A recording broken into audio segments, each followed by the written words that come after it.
tuan guru, para alim ulama, pengerusi dan seluruh ahli jawatan kuasa Masjid Sayyidina Zaid bin Harithah, muslimin para jemaah yang dirahmati dan dikasihi Allah Subhanahu wa taala sekalian. Alhamdulillah, pertama-tamanya dan selama-lamanya marilah sama-sama kita bersyukur kehadirat Allah Subhanahu wa taala kerana dengan limpahan izin dan kurniaannya pada tengah hari ataupun petang yang berbahagia ini dapat sama-sama kita berhimpun, dan yang belum berniat i'tikaf boleh pasang niat i'tikaf. Semoga duduk kita dalam keadaan berwudu itu dengan niat i'tikaf Allah Subhanahu wa taala gandakan ganjaran pahala di sisi Allah Subhanahu wa taala. Lebih-lebih lagi kini beradanya kita pada bulan yang dimuliakan Allah Subhanahu wa taala, yang termasuk di dalam bulan-bulan haram, iaitu bulan Muharram. Bulan haram ini ianya ada 4 bulan. Daripada 12 bulan itu ada 4 bulan yang dikategorikan sebagai bulan haram di sisi Allah Subhanahu wa taala. Sebagaimana ayat yang dibacakan di awal tadi, Allah Subhanahu wa taala berfirman, "Inna 'iddatash shuhuri 'inda Allah 12 syahran fi kitabillah." Sesungguhnya bilangan bulan di sisi Allah Subhanahu wa taala adalah sebanyak 12 bulan, sebagaimana yang terdapat di dalam kitab Allah, Lauhul Mahfuz. Yauma khalaqas samawati wal ard, pada hari diciptakan langit-langit dan juga bumi. Minha arba'atun hurum, di antaranya bulan-bulan tersebut adalah 4 bulan. 4 bulan yang disebutkan 4 bulan haram. Minha arba'atun hurum adalah 4 bulan haram.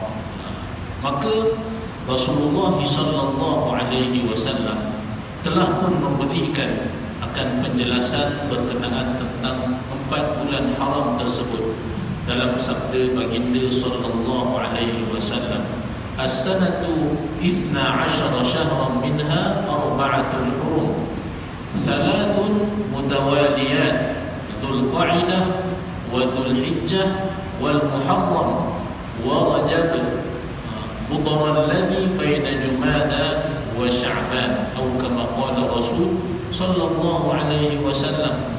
Maksudnya Nabi sallallahu alaihi wasallam bersabda, Nabi sallallahu memberikan penjelasan tentang 4 bulan haram tersebut. As-sanatu 12 syahran minha, maksudnya dalam setahun itu ada 12 bulan, dan di antaranya arba'atun hurum, iaitulah 4 bulan haram. 3 mutawaliyat, 3 bulan yang berturut-turut. Dia berturut-turut. Di kaedah untuk kita senang faham ataupun senang kita hafaz tentang 4 bulan haram. Sebab ramai juga daripada kalangan masyarakat kita bila sebut bulan haram, tahu bulan haram, tapi bila tanya apakah bulan-bulan tersebut, ini ramai yang tak tahu, tuan-tuan. Saya tanya tuan-tuan, apa 4 bulan haram itu? Yang ini saya tanya, saya jawablah. Sebagaimana yang tersebut di dalam hadis Rasulullah SAW. Nabi SAW jelaskan 3 bulan dia berturut-turut, mutawaliyat. Pertamanya iaitulah Dzulqa'dah. Seterusnya wa Dzulhijjah, dan bulan Dzulhijjah kita baru lepas. Wal Muharram, dan juga bulan Muharram. Itu 3 yang maknanya berturut-turut. Ingat yang ini senang lah. Ingat formula yang ni 3 berturut-turut. Satu yang dia berada berasingan ataupun dia tunggal lah. Wa Rajab, 1 bulan Rajab. Mudhar alladhi baina Jumada wa Sya'ban, bulan Rajab yang berada di antara Jamadil Akhir dan juga bulan Sya'ban. Hadis riwayat Bukhari. Jadi dua nas di atas menunjukkan betapa bahawasanya bulan Muharram ini adalah bulan yang dimuliakan Allah Subhanahu wa ta'ala, kerana ianya termasuk daripada kalangan 4 bulan yang diharamkan oleh Allah Subhanahu wa ta'ala untuk berperang pada bulan-bulan. Haramnya bulan haram ini, tuan-tuan, ianya adalah semenjak daripada zaman Nabi Allah Ibrahim alaihi salatu wassalam lagi. Maknanya sejak daripada Khalilullah Nabi Allah Ibrahim alaihi salatu wassalam, bukannya daripada zaman syariat baginda Nabi Muhammad sallallahu alaihi wasallam, tapi bahkan ianya sudah sekian lama daripada semenjak zaman Nabi Allah Ibrahim alaihi salatu wassalam lagi. Maka sebab itulah, tuan-tuan, sebelum datangnya Nabi sallallahu alaihi wasallam, orang-orang musyrikin Quraisy Mekah, mereka sudah memahami, bahkan mereka sudah tahu tentang kelebihan bulan-bulan haram. Orang kafir Quraisy pun mereka ada yang disebutkan sebagai berpegang dengan bulan-bulan haram. Seandainya mereka berperang antara sesama mereka pada hari-hari lain, bulan-bulan yang lain selain bulan haram, mereka perang. Tapi bila masuk sahaja bulan haram, nescaya seorang pembunuh bila berhadapan dengan orang yang telah dibunuh daripada kalangan ahli keluarganya, secara automatik mereka akan berdamai. Bukan pelik, memang itu dia punya syariatnya. Bahkan ianya berterusan zaman Quraisy dan ianya diteruskan oleh zaman baginda Nabi Muhammad sallallahu alaihi wasallam. Pun begitu, sememangnya ada daripada kalangan masyarakat Quraisy, musyrikin Quraisy di zaman Nabi sallallahu alaihi wasallam, sebelum kenabian lagi, terjadinya peperangan di dalam bulan haram. Maknanya ada juga yang anggar akan kemuliaan yang ada di dalam bulan haram itu.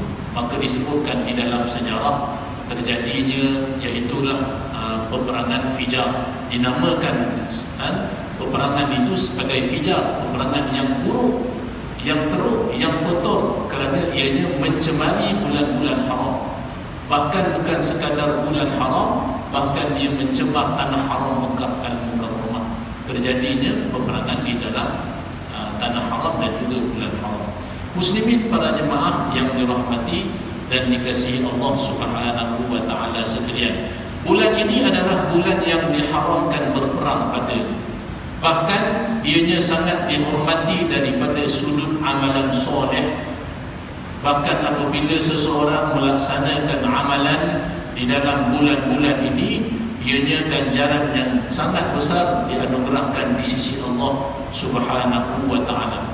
Tetapi perlu diingat, jikalau amalan dilaksanakan pada bulan ini, dia punya ganjarannya berlipat kali ganda dan sangat besar daripada sisi Allah Subhanahu wa ta'ala. Maka demikian juga maksiat, bila mana dilakukan di dalam bulan ini, maka dia punya dosa pun berlipat kali ganda, bahkan dosanya jadi dosa besar.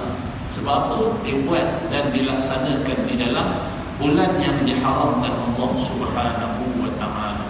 Dalam hadis disebutkan berkenaan tentang amalan yang digalakkan dilaksanakan pada bulan Muharram. Sebutkan antara amalan soleh yang sangat digalakkan oleh umat Islam untuk dilaksanakan ataupun dilakukan pada bulan Muharram ini adalah memperbanyakkan berpuasa sunat. Ini sebagaimana yang disebutkan menerusi hadis baginda Rasulullah sallallahu alaihi wasallam, riwayat Abu Hurairah radhiyallahu anhu. Beliau berkata bahawa Rasulullah sallallahu alaihi wasallam bersabda, "Afdalus siyam ba'da syahri Ramadan syahrullahil muharram wa inna afdalas salati ba'da al-mafruḍah salatun minal lail." Atau kama qala Rasul sallallahu alaihi wasallam. Yang bermaksud seafdal puasa, maknanya sebaik-baik puasa setelah bulan Ramadan adalah berpuasa pada bulan Allah, yakni bulan Muharram. Maknanya bulan Muharram yang sedang kita berada pada hari ini. Dan sesungguhnya solat paling afdal, wa inna afdalas solat, solat paling afdal ba'dal mafruḍah, selepas solat fardu 5 waktu, solatun minal lail, adalah solat malam, iaitulah solat qiyamul lail. Demikian juga terdapat sebuah hadis yang menceritakan berkenaan seorang lelaki yang telah bertanya kepada Rasulullah sallallahu alaihi wasallam tentang bulan apakah yang Rasulullah sallallahu alaihi wasallam perintahkan untuk dirinya berpuasa setelah bulan Ramadan. Maka baginda Nabi sallallahu alaihi wasallam menjawab, in kunta sha'iman ba'da syahri Ramadan fasumil Muharram fa innahu syahrullah, atau kama qala Rasul sallallahu alaihi wasallam. Yang bermaksud, sekiranya kamu hendak berpuasa setelah bulan Ramadan, maka berpuasalah kamu pada bulan Al-Muharram, kerana sesungguhnya dia adalah bulan Allah. Hadis riwayat At-Tirmizi. Berdasarkan dua hadis yang disebutkan tadi, maka ianya menunjukkan sangat jelaslah tentang kelebihan yang terdapat di dalam bulan Muharram. Ianya adalah seperti berikut. Bulan Muharram disebutkan sebagai bulan Allah, yang tidak disebut pada bulan-bulan lain. Umum mengetahui apabila sesuatu yang ianya disandarkan kepada Allah Subhanahu wa taala, maka ianya adalah sesuatu yang sangat dimuliakan Allah. Maksud disandarkan ni tuan-tuan, sebagai contohnya, bila sebut kitab, kan? Kitab orang sekian, kitab sekian. Tapi kalau kitab ni disandarkan kepada Allah, maka dia sebaik-baik kitab. Disebut kitab Allah, kitab Allah, maka itu adalah sebaik-baik kitab. Sebab itu bila tengok sahaja Al-Quran, tak dapat pahala, belum baca lagi, baru tengok. Barangkali ada daripada kalangan kita yang belum sempat hari ini baca Quran. Baca Quran bulan Muharram, bacalah surah Al-Kahfi supaya kita mendapatkan kelebihan pada hari Jumaat yang mulia ini, diampunkan dosa di antara Jumaat yang lepas dengan Jumaat hari ini. Kelebihan orang yang membaca akan surah Al-Kahfi, baca Quran. Jadi bila sebut kitab dan ianya bersandar kepada Allah, secara otomatik ianya dimuliakan Allah. Begitu juga dengan nama. Bila sebut nama-nama paling yang terbaik, Nabi SAW sebut, ahabbu asma'ukum ilallah Abdullah. Nama-nama kamu yang paling dicintai Allah Subhanahu wa taala, iaitulah Abdullah. Dalam banyak-banyak nama, nama Abdullah paling dicintai Allah. Wa Abdul Rahman, dan juga Abdul Rahman. Bila sebut Baitullah, itu paling terbaik. Begitulah seumpamanya bila sebut bulan, kalau disebutkan bulan itu bulan Allah, maknanya itu adalah bulan yang terbaik dan ada kemuliaannya yang tersendiri di sisi Allah Subhanahu wa taala. Walaupun berpuasa pada sepanjang bulan Muharram adalah digalakkan, akan tetapi terdapat nas yang khusus yang menceritakan berkenaan kelebihan berpuasa pada 10 Muharram. Yang ini tajuk khas ataupun pada perbincangan yang khusus. Memang umum sepanjang bulan Muharram itu disunatkan dan digalakkan berpuasa pada bulan tersebut kerana kelebihan-kelebihannya yang tersendiri, dan ianya adalah bulan haram dan bulan Allah Subhanahu wa taala. Akan tetapi terdapat nas yang khusus yang menceritakan tentang berkenaan kelebihan berpuasa pada 10 Muharram. Kalau ikutkan 10 Muharram ni tuan-tuan, dia jatuh pada hari esok lah, Tuan Haji, betul kan? Kalau saya salah tolong betulkan. Esok kan? Iaitulah yang dinamakan sebagai Hari Ashura. Hari Ashura ini adalah berdasarkan beberapa riwayat berikut.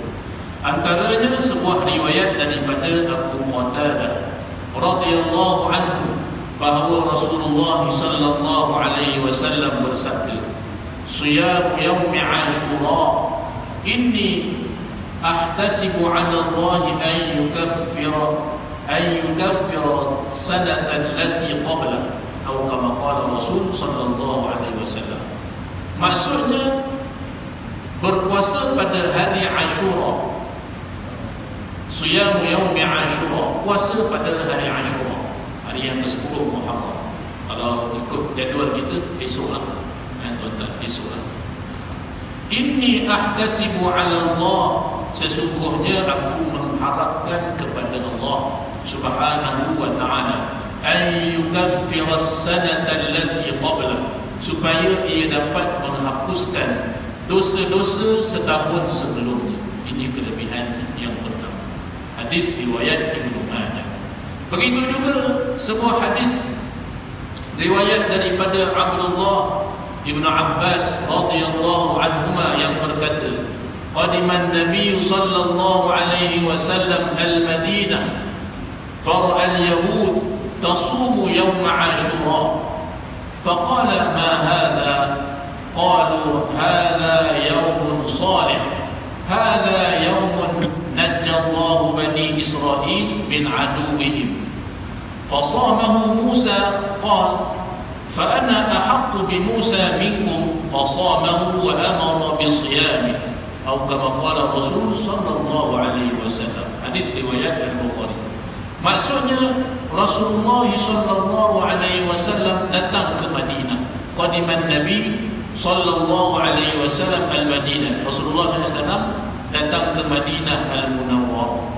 Fara'a al-yahud tasumu yawm Ashura, dan kemudian baginda sallallahu alaihi wasallam melihat golongan Yahudi berpuasa pada hari Ashura. Orang Yahudi puasa. Nabi sallallahu datang Madinah, orang Yahudi ada di dalam bumi Madinah. Antara Yahudi yang terkenal di Madinah itulah Yahudi Bani Nadir, Yahudi Bani Qainuqa, Yahudi Bani Quraizah. Jadi memang ada orang Yahudi ramai dekat Madinah, dan sememangnya mereka tinggal di Madinah itu ada sebab dia, tuan-tuan. Sebenarnya mereka nak tunggu Nabi akhir zaman. Baik, itu dalam cerita tajuk je lah. Nabi SAW dapati mereka puasa pada hari Ashura, orang Yahudi ni. Faqal ma hadha, Nabi SAW bertanya, apakah ini? Qalu, mereka pun menjawab, hadha yawmun salih, ini adalah hari yang baik. Hadha yawmun najjallahu bani Israil min aduwwihim. Mereka berkata, ini adalah hari yang Allah Subhanahu wa ta'ala menyelamatkan Bani Israel daripada musuh mereka, hari Ashura. Itulah Fir'aun kan? Fasamahu Musa, maka Nabi Musa alaihi salatu wassalam pun berpuasa pada hari tersebut, hari Ashura. Qal, lalu baginda sallallahu alaihi wasallam bersabda, fa ana ahaqqu bi Musa minkum, aku lebih berhak ke atas Nabi Musa alaihi salatu wassalam berbanding kamu. Fasamahu wa amara bi siyamih, maka baginda sallallahu alaihi wasallam pun berpuasa pada hari tersebut dan memerintahkan supaya umatnya berpuasa pada hari itu. Jadi kedua-dua hadis yang dibacakan tadi menunjukkan bahawasanya hari Ashura ataupun berpuasa pada hari Ashura adalah diperintahkan kepada umat baginda Nabi Muhammad sallallahu alaihi wasallam, dan hukumnya adalah sunat, bukannya wajib. Pun begitu tuan-tuan, ada diperintahkan untuk supaya kita ini menyelisihi apa yang dilakukan oleh orang Yahudi. Disebutkan di dalam hadis Nabi sallallahu alaihi wasallam, sumu yawm Ashura wa khalifu fihi al-yahud, sumu qablahu yawman aw ba'dahu yawman. Maksudnya, berpuasalah kalian pada hari Ashura dan berbezalah dengan golongan Yahudi, sebab orang Yahudi dia puasa memang hari Ashura, satu hari itu. Nabi SAW sebut wa khalifu fihi al-yahud, maknanya berbezalah dengan golongan Yahudi. Berpuasalah sehari, sumu qablahu yawman, puasalah sehari sebelumnya, au ba'dahu yawman, ataupun sehari selepasnya. Demikian juga hadis Nabi sallallahu alaihi wasallam Riwayat daripada Abdullah bin Abbas radhiyallahu anhuma, la in baqitu ila qabil la asumanna tasi', atau kama qala Rasul sallallahu alaihi wasallam, maksudnya sekiranya aku masih hidup pada tahun hadapan, nescaya aku akan berpuasa pada hari yang ke-9 Muharram. Maknanya di sini disebutkan bahawasanya kita ini dianjurkan untuk menyelisihi perbuatan orang-orang Yahudi. Jikalau mereka berpuasa pada satu hari Ashura, maka kita digalakkan untuk berpuasa selisih dengan mereka ataupun berlainan dengan mereka. Sama ada kita selingkan 9 dengan 10 ataupun 10 dengan 11. Pun begitu, pada pendapat fuqaha, mereka telah membahagikan antara cara yang terbaik, yang paling lengkap untuk dilaksanakan puasa pada hari Ashura ini, iaitulah berpuasa pada hari sebelumnya dan juga hari selepasnya. Itu yang pertama. Ataupun yang keduanya, berpuasa pada 9 dan juga 10 Muharram, ataupun berpuasa pada 10 Muharram sahaja. 10 dengan 11 ataupun 9 dengan 10 ataupun 10 sahaja juga dibolehkan. Wallahu subhanahu wa ta'ala a'la wa a'lam. Akhirnya semoga Allah subhanahu wa ta'ala memilih kita daripada kalangan yang selalu dapat melaksanakan amal-amal yang soleh, khususnya apabila dianugerahkan bulan yang dimuliakan Allah subhanahu wa ta'ala ini.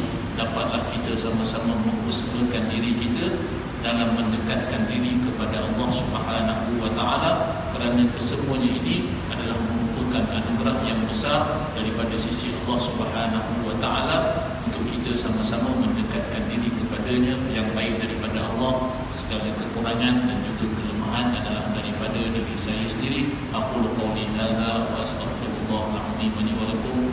Assalamualaikum warahmatullahi wabarakatuh. Subhanakallahumma wa bihamdik, asyhadu an la ilaha illa anta, astaghfiruka wa atubu ilaik. Bismillahirrahmanirrahim. Al-'asr, innal insana lafi khusr illa alladhina amanu wa 'amilus salihati wa tawassaw bil haqq wa tawassaw bis sabr. Assalamualaikum warahmatullahi wabarakatuh.